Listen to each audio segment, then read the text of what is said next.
Hey there everybody, welcome back to another one of my budgeting videos. This is going to be the video for my September the 19th paycheck. Now, I didn't think I was going to have access to my tripod when recording this, so I pre-wrote everything out the way I do when I'm going to just be holding my phone with my hand and it's going to be all bumpy and I won't be able to handwrite while showing you everything.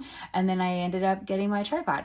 Yay! But it does mean I am just going to be walking you through the budget instead of actually writing it out as we go, because like I said, I didn't think that I would have the tripod. The move has left me very discombobulated. I've only really just, I think, settled on where the living room furniture is going to be, which means I finally have a placement for this desk, which makes me very happy. I have it in front of the window. Turns out I can't work at it during the day though because it's too bright and it backlights my laptop screen, and it also hurts my eyes because it's just too bright to be facing the window during the whole day. So, tactical error on my part with my furniture placement. So I have not figured out what a better solution for that is yet, but in the evening time I can sit here quite comfortably, and I'm excited for that because really my vision when I put the desk in this spot is to sit and work on my computer or do my budget or, you know, like fun things on the computer or budgeting or stationery type projects, not work stuff, and be able to look up outside at my view. My view is not amazing, but it's amazing to me because I've been in basement suites for over 10 years and had views of like dirt and bushes. And now I see a building and I see sunshine and trees and it's amazing and I absolutely love it. So yeah, anyways, now that I think the table is probably going to stay here, I can finally work on actually setting up the area. I haven't bothered with unpacking all my stationery items because what's the point when I don't have anywhere to put them? But hopefully now this is going to be where everything stays, well, at least for like this table, so I can start getting all of that ready. Now, all of that aside, let's get into the budget. I think I already said I'm very forgetful today. We're just going to be walking through it, so apologies for that and like not writing it out in front of you as we go, but I am doing the best that I can. Okay, so September 19th, my opening balance in my account was $1,917.91. I took out $735, which is half of my rent. I have a sinking fund that I put my tenant insurance in, and every paycheck I pull out half of the rent and I put that into that sinking fund where I put my tenant insurance, just because, I mean, I know that I'm going to be pulling out the rent at the end of every month to pay it. So it's not really messing with anything. And to me, tenant insurance and half of rent are similar enough categories that I don't mind mushing them together. It's just so I can put the rent money somewhere safe. So that left me with a balance of $1,182.91. Then I accounted for my SUV payment, which will come out tomorrow. It comes out the Tuesday after every payday. That's $266.72, leaving me with $916.19, taking out $35 to go towards my cell phone bill. I put money towards my cell phone bill every month, so I have a credit sitting on my cell phone account, and then the bill comes, well, it doesn't come, but like they charge me, but of course I have the credit sitting there, so they're really just like taking from my credit, and it just means that if ever I have a paycheck where I really cannot afford to make a payment onto the cell phone, usually my credit is large enough that I don't have to. I've lowered how much I'm putting in my cell phone because my cell phone bill should be lowering by, I think it's like 30 something dollars. Because the phone is finally paid off. So now I'm actually just paying the phone bill, not the phone bill plus the cost of the phone. So I'm guessing for how much I need to be putting on it every paycheck right now, and currently my guess is 35. So that's leaving me with $881.19. I put $206.36 onto my line of credit. I calculate my line of credit payment by taking the total minimum monthly payment, adding 100 and dividing by 2, and then each paycheck within the month I pay that amount onto the line of credit, which is leaving me with $674.83. I pulled out, well, I didn't pull out, I'll explain. I deducted from my account $237.50 to go towards my cash spending over the next 2 weeks, bringing me to $437.33, and then $141 going to my sinking funds, bringing me to $296.33. I'm guessing for how much I need to put aside for hydro. I talked about this in my last video, but in case you didn't watch that one, I know it makes me seem a little bit weird. I'm a grown ass adult and I don't know how much a hydro bill is going to be, but for over 10 years, my rent has always included all of my utilities. I haven't had that as a separate bill. My hydro or my water bill have just been included in my rent. So I have no concept of what these things cost. I did talk to a couple friends who do have these as separate bills. A friend of mine who is in a 3-level townhouse that her and her partner own says that it can range for her from $75 as a low month to like, I think she said 150 or 160 for a high month. But her place is much bigger than mine, and there's 2 people in it, and so there's just going to be a different level of resource usage happening there. But also she's in Chilliwack, and I don't know if that makes a difference because I'm not in Chilliwack. So I don't know. I finally actually have a hydro account. I had to pre-set up the account so that it was all working when I moved in, and I did that. But it was saying I can't actually access my BC Hydro account until I've had my first bill. And so I was like, I don't even know how to see if I can find like a spot on their website that shows like a running tally or an idea of what balance I'm sitting at now or anything, because I literally couldn't get into my account. But then last week, I got an email from them saying basically like the account is fully set up, I can access it, which I did, and they had a bunch of things on there about different payment plans or like ideas, not ideas, but different ways that I can pay, and then recommendations based on like my usage, size of house, how many people, things like that. So there's a lot of information on there that I was going through. I don't actually have a bill yet or a running balance. There's not enough. I haven't had an account long enough for there to be data for any of that. So it's all still a guess. So I'm guessing $50 for hydro, but I really have no idea. And I wasn't sure where to put the money I'm putting aside for hydro or the money I'm putting aside for my water bill. And I've decided that I'm putting those into the same sinking fund that I'm putting half of my rent, which is the sinking fund that holds my tenant insurance, because that way it's just going to follow the same mentality as the rent money that I move over there. It's not meant to be there long term. I'm just moving it there because it all kind of, it sort of is in the same category if you think about it. And then that way I know where to pull the money from when I am finally eventually paying these bills. I have no idea.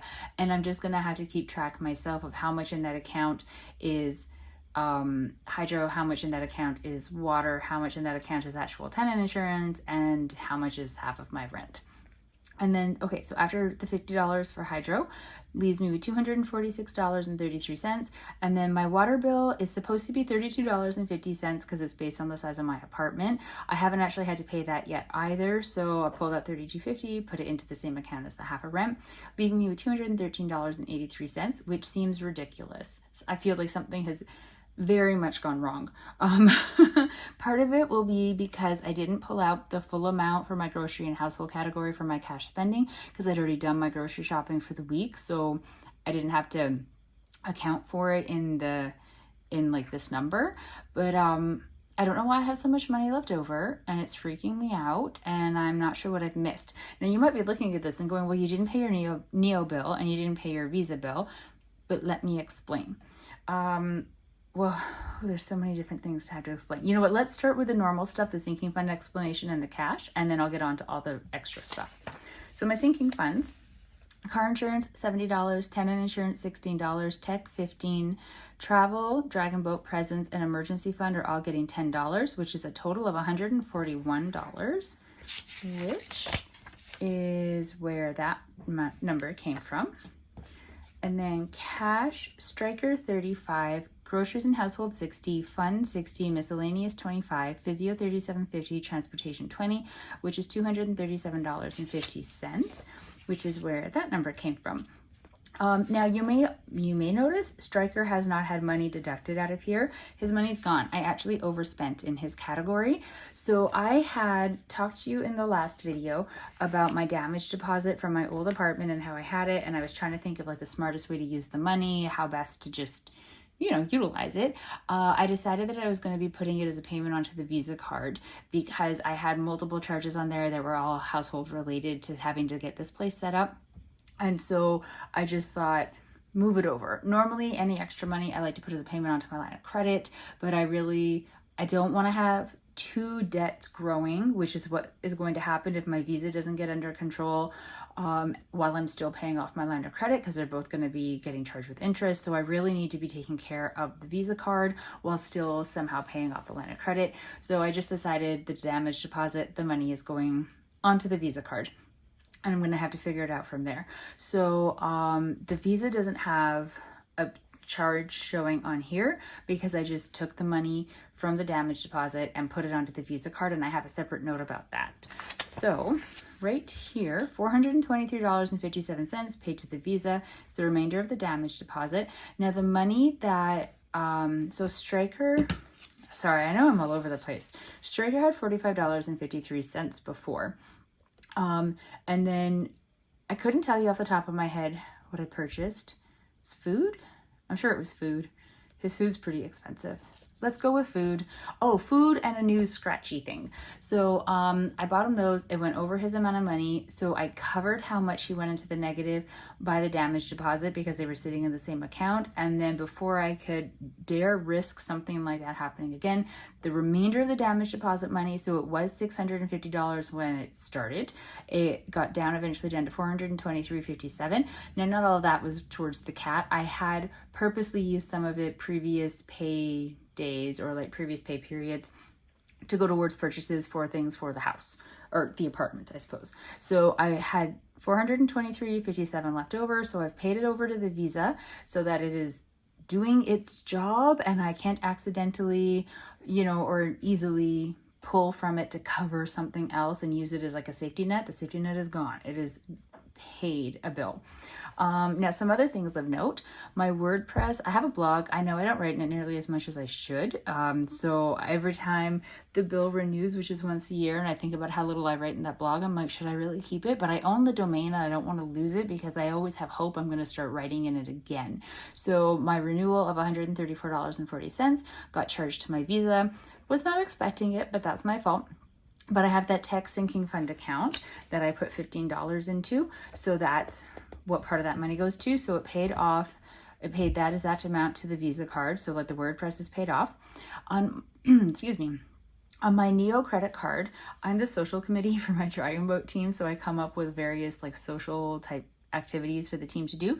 And Science World, where I am, I don't know if all of them do this, but Science World, where I am, have like adults only night, 19 plus.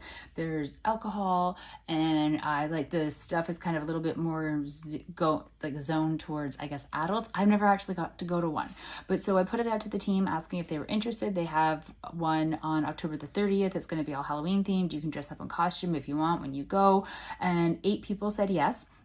So I paid for it in advance to get the tickets at the early bird price and to make sure we could get all 8 tickets. Charged it to my Neo card. It was $332.72, which is so much money. 5 people have paid me back already, so that $209.54 that I have been paid back has gone onto the Neo card, which is why you don't see a payment here towards Neo, because it's kind of done separately because it's being done under the Science World tickets. So I still have 3 people that still need to pay me. So that's not like a completely like tied bow taken care of situation, but I do believe that they will pay me, and I'll put a little reminder in our group chat just to like nudge them as well. So I'll get that money, then that'll be taken care of.